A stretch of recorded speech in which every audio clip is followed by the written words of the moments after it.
according to my own statistics, only a small percent of people who watch my videos are actually in my guild. So if you want to join the guild or add me as a friend, they're in the description below. Also, actually, please subscribe as well. Thank you. Hello people, and welcome back to News Review. This is late, but so is Madhead, so that's fine. In case you don't know, the SR of Origin of Demons has been delayed to Wednesday, which should be when this video comes out, depending on your time zone. Yeah, so it's late to Wednesday because they just found some bugs, anyway. So the SR of Origin of Demons, if you don't remember, the Water, Fire, and Earth demons have their own skills that are similar, and Light and Dark have similar skills as well. So leader skill of Water, Fire, Earth demons is when the team only has members of the character's attribute and one or more demons. So basically this latter one is always fulfilled because you have at least a leader, right, to even have this leader skill. So as same as before, they do the thing where their team is mono attribute, and this time there's a special emphasis on demons because of this attack boost and also this HP boost. Extend reduce the movement time regardlessly by 1.5 seconds. On both sides that would be 3 seconds, not bad. The attribute of runestones that are the most in number each round also possess half effect of runestones of the character's attribute. On both sides that will be full. So typically you have like 2 attributive kinds of runestones that have that effect. But if the runestones of the character's attribute are the most number, then you get an additional 2.2 attack boost instead. Heart also has 100% on both sides added up effect of runestones of the character's attribute. So your attack runestones are your own attribute, heart, and sometimes one random one. By resolving demon runestones, team attack times 3.5 additionally, and damage received minus 60%.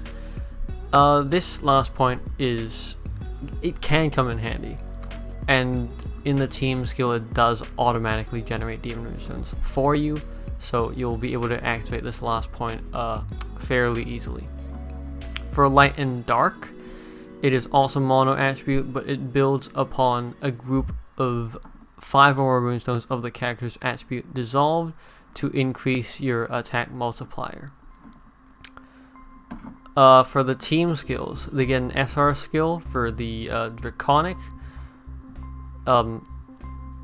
This is just like any other SR characters, right? They each get a SR Draconic skill. This time it's clear the fatigue state of all members, refresh the protective shield, which you will have of 66666 points. Turn all runestones into enchanted demon runestones. And then for 1 round, demon attack times 2.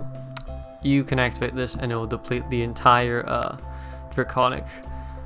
Attack basic value of demons plus 1600, so that's basically like makes your attack like go even crazier, right? You have a shield of 66666, as I said before. And then when the shield is up, basically, you can clear the negative state of electrified, frozen, weakened, locked for recovery, and petrified just by moving over them, and then it modifies them to become demon runestones.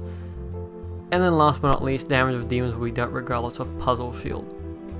So this is actually like pretty good like board solving ability. The one shield solving is puzzle shield, right? Which is quite useful. And then you deal with electrified, frozen, weakened, locked for recovery, and petrified.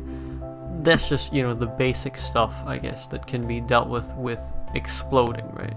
So it's kind of similar to exploding. You have to move over the runestones, but still.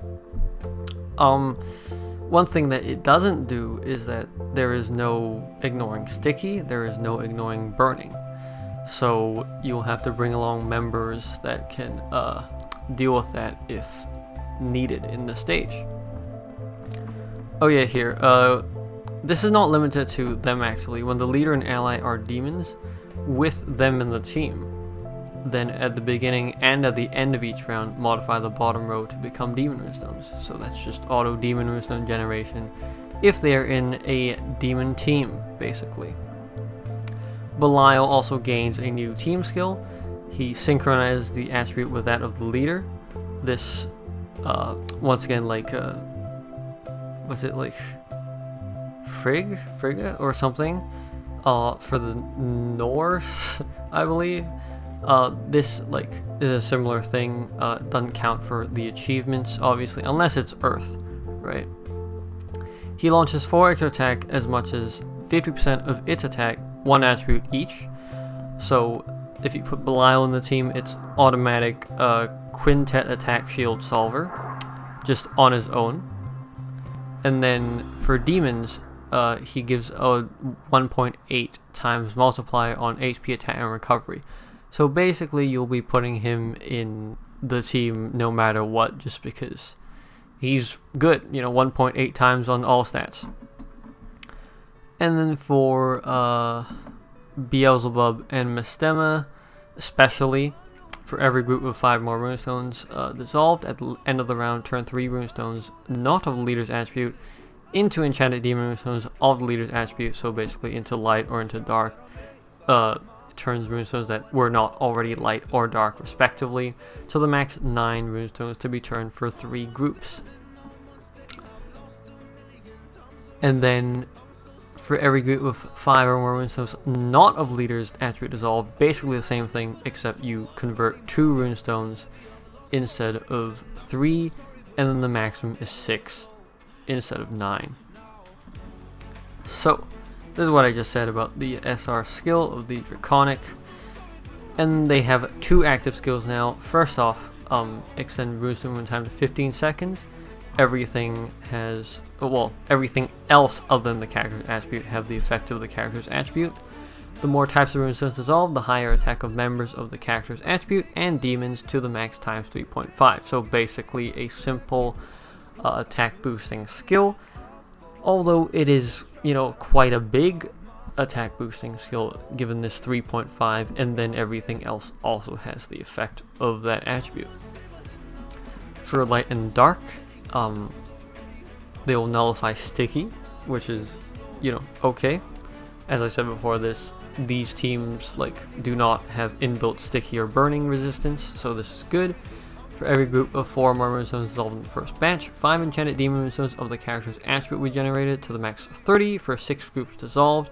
So if for some reason you can't dissolve the character's attribute in the first batch, then you can use it to sky drop this group and it'll still give you some sort of attack boost, right? Because for each group, yeah, I mean, you could strategically mess with this, but this sky drop is basically just, it gives you some attack in case you're spitting or your dissolving is in some way affected, right, by enemy skills. Okay, moving on to the second active skills, which are unique to each card. For Azazel, he freezes enemies and changes their attribute, and then also refreshes the protective shield. This second point is consistent across all cards, by the way. For Abaddon, he ignites the enemies and alters their attribute. For Samael, he petrifies the enemies and alters their attribute. And just a quick point here. For freezing demons, let me just turn on the pointer. For freezing demons here, Azazel is probably the best one. This 776 is a Pascal Lab card that you can't get anymore. 2505, I don't remember even the names of these guys. This is either a horror stage or a joint operation card. It's not very good. Azazel is definitely better, as a card, just because, of his stats, of his skills, whatever. So Azazel's pretty good in terms of his active skill. For Burning Demons, there are quite a few. 2402, I forget what this card's name is, but this is a bi-weekly card. Obviously, you have Melodious and the boss from 7 Deadly Sins. I forget who the heck this is. 2489 was an event card for Lunar New Year, and of course you have Nezuko from Demon Slayer. So there are quite a few burning demons already, 2 of which who are fire, but you know, this is the 3rd one, I guess. So in terms of the active Abaddon, isn't as valuable. For Samael though, there are no petrifying demons, so this is the 1st card of its kind. Very unique, very nice. And just to point out, well, first off, for Light and Dark, they venom the enemies, and then, you know, that's it. They do also refresh the protective shield. I don't think there are demons that can venom the enemy as of now. Like, these 2 are the first ones. But also, like, there is no such shield as the Venom shield just yet. So, you know, not really anything special about this. And until, you know, they inevitably put out the Venom shield just for these cards or something, you know. There will also be a... Oh, hold on. Yeah, okay, this is it. So I want to just quickly explain why I put this like... why I rank these like these. The diamond scale is kind of weird here because you're not... You know, I doubt anyone's actually going to be pulling for these. They might open the... You know, the seal. But, I'm not sure about that. The reason why Earth... is a little bit higher. Earth, Light, and Dark are a little higher, and Water is a little bit lower, is basically because of the demon members available. For Earth, obviously you have broken cards like Rakshasa. Dark has a lot of broken dark demons, of course.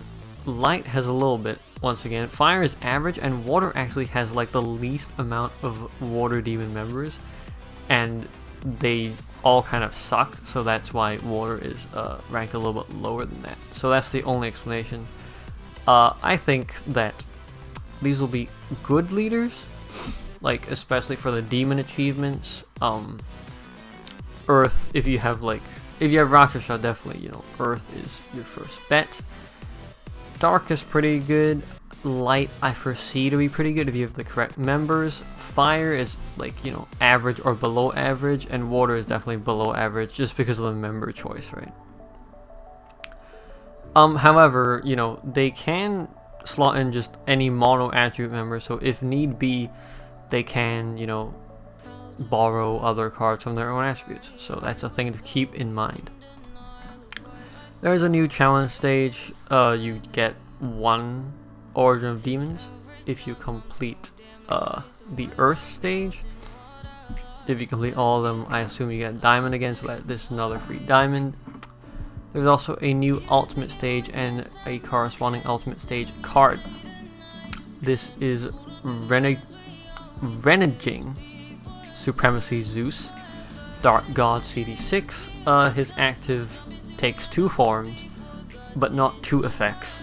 I mean, it is 2 effects, but it's based on your team composition. 1, when the team only has gods, enchant god like the board for 1 round, god attack times 2, and god damage will be dealt regardless of initial field and defense. Otherwise, if the team has non-gods, he sucks the attack of non-gods, all of it, adds 3 times into his own attack, and his damage will be dealt regardless of trio elemental shield, quartet elemental shield, and quintet elemental shield. There are a couple of cards. Did I put them here? Yeah, I did put them here. There are a couple of cards that can... I was gonna say, there's a couple of cards that can ignore quintet elemental shield. Not that many who can ignore trio and quartet, so this card is like okay to farm. For initial shield, like this is like, I think I said this before, but this has got to be a joke at this point. There's literally 4 dark god, 5 god cards that can ignore initial shield, and 4 of those are dark gods. Please stop making dark god cards that can ignore initial shield. Like some other attribute, please. There's like 1 that is not dark, and this is a collab card. So, yeah. Farm him maybe a little bit. Get 1 at least. You know, always get 1 of every card. And then a bi-weekly card, Miranda. Light Elf CD5, explode the board to generate attributed runestones so you won't have any heart runestones. All members enter a hyper state for 1 round if there are 3 or more Elves in the team, all members enter a hyper state for 3 rounds, so this is good for like blocking like enemy fatigue that is put like on the card itself. She also gets bonding skills with Melody, Cassio, Lelenia, and Abby Satoru. These 2 are future cards. And then we move on to celebration events. There's a challenge mission, as I said, in the ultimate stage. Returning ultimate stage of Oguma the Grand Shaman. He is an earth beast, and he sucks. Because, like, he's technically, like, nobody has... I've not seen anyone use him, alright? That's just the long and short of it. He's an attack booster, and he's not very good at being an attack booster. Next up is 3 horror stages that will be put in LR Pass. First off is Sun Ernyang. This is an okay card. I mean, in theory, I haven't seen any use for this card either, but it's like a way for dark, like if you have a dark team, you can launch fire attacks or 1 singular fire attack. I haven't seen this card being used, probably because Pandora actually now outclasses in every single way. Next up is Gong Gong, who is actually an okay card. I've seen it used a little bit in the past. Basically ignores defense if the enemy can be controlled. I think that's how it works. So there's an okay card. And last and kind of least, Wild Shooter Jackson. The monster launches a 3 times extra attack and then 1 more extra attack each round to the max 5 extra attacks, and stays in play until no groups of 6 or more heart moonstones are dissolved. This card like has just not seen any use. Okay, a hypothesis is that maybe if you like don't have anything else, this could be used in Monster Strike Lucy. Or is it... Yeah, I think. The 1% jackpot. I forget her name. But yeah. But, like, why would you do that when you have Jade, right? So basically what I'm saying is that all these cards suck. No. Gong Gong was okay. The other 2 kind of suck. There is also... Oh yeah, this. Easter free gift pack. Of 30 black keys for 4 days in a row. Why does anyone need black keys anymore? I mean, if you need the materials, I understand, but like, I haven't used black keys in ages. I think I have like 2,000 or something. But that is it for this week's news review. Hopefully, well, you know what you can spend some black keys on? You can spend some black keys on, you know, SRing these guys, right? Every schedule is 120 black keys, so I guess that's the reason. If you like this video, please leave a like. If you have any questions, leave them in the comments below. I try to read every single comment and answer your questions. And if you like this channel, please subscribe. And I will see you in the next video. See ya!